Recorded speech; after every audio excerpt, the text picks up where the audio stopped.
The rusted sign creaked in the artificial wind of Station Osiris 7, its faded letters spelling out Murphy's last stop. John stood before the establishment, clutching the data chip his father had left him. After 30 years of keeping humanity's colony ships running, he'd retired to find himself the unlikely owner of a bar at the edge of known space. The interior smelled of ozone and old promises. Dust covered everything: the counter, the stools, even the ancient jukebox that somehow still hummed with power. John ran his calloused fingers along the bar's surface, wondering what his father had been thinking leaving him this place instead of credits or proper retirement funds. Well, he muttered to himself, a mechanic can fix anything, even a dead bar. He spent the first 3 days cleaning, repairing the atmosphere regulators, and sorting through his father's eclectic collection of alcohol from a dozen different species. The refrigeration unit sparked twice before he coaxed it back to life with the same gentle touch he'd used on plasma drives. By the 4th day, Murphy's last stop looked almost respectable. John was polishing glasses, an oddly therapeutic activity he'd never expected to enjoy, when the door slid open with a hiss. He looked up, ready to greet his first customer with the practiced smile he'd been rehearsing. The smile froze on his face. The being that entered was massive, easily 8 feet tall, with scales that shimmered between crimson and gold in the station's artificial light. Its eyes were pools of molten amber, ancient and intelligent. Wings, folded tight against its back, scraped the door frame as it ducked inside. The temperature in the room rose 10 degrees instantly. We're open," John managed, his mechanic's mind cataloging details with automatic precision. Reptilian, extreme body heat, possible fire-breathing apparatus, definitely not human.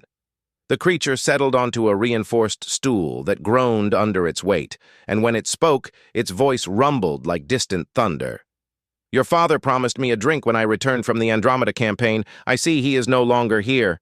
John's hand tightened on the glass he was holding. "He passed 6 months ago. Heart gave out." He paused, then added, "I'm John, his son." The dragon, because what else could it be, inclined its massive head.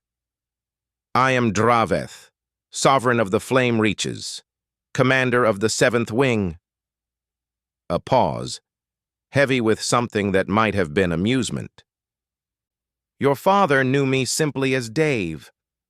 Despite his nervousness, John felt a smile tugging at his lips. That sounded exactly like something his father would do. Nickname a Dragon King Dave. "What can I get you, Dave?" "Your father created something he called liquid courage. He claimed it was the only drink in the galaxy that could make a dragon feel warm inside for reasons other than combustion." John searched through the bottles, finding one labeled in his father's handwriting. "For Dave, LC Special." He poured a measure into the largest glass he could find, watching as the amber liquid seemed to glow faintly. Draveth accepted it with a claw that could have torn through starship hull plating, yet handled the glass with surprising delicacy. He drank, and for a moment, the ancient eyes closed. When they opened, something in them had softened. "Your father was at the Battle of Proxima," Draveth said quietly. "Did he tell you?" John shook his head, pouring himself a drink. His hands had stopped shaking. The dragon fleets and humanity were at war. Stupid, pointless war over mining rights in neutral space. Draveth's claws tapped against the glass. "My flagship was damaged, life support failing. I crash-landed on Proxima 3, expecting to die with honor." The Dragon King's voice grew distant. "Your father found me. A mechanic on shore leave exploring. He had no weapons, no armor, just his toolkit and that ridiculous human stubbornness." A sound that might have been laughter rumbled from Draveth's chest. "He spent 3 days in that toxic atmosphere, repairing my ship's core systems. Said he couldn't leave a craftsman's work half-finished, even if that craftsman was technically his enemy." John leaned against the bar, seeing his father in a new light.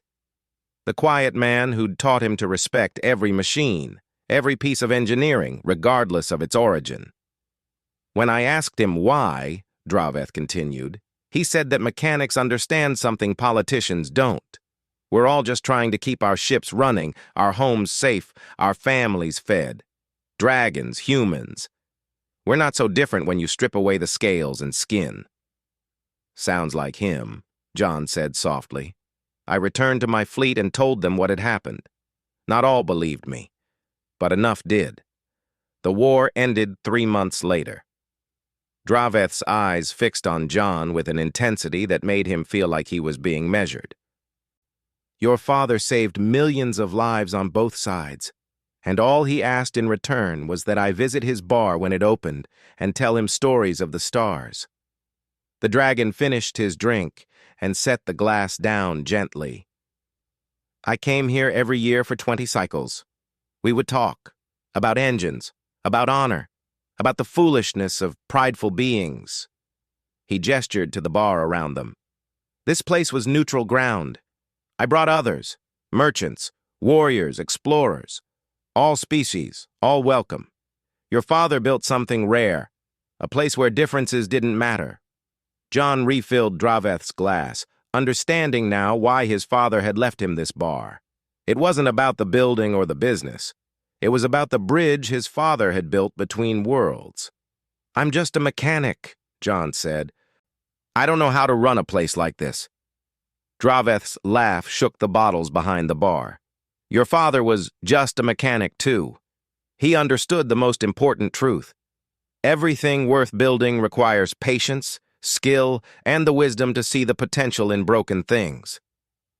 The dragon's eyes glowed warmly. You fixed this bar in 3 days. You didn't run when I walked through that door.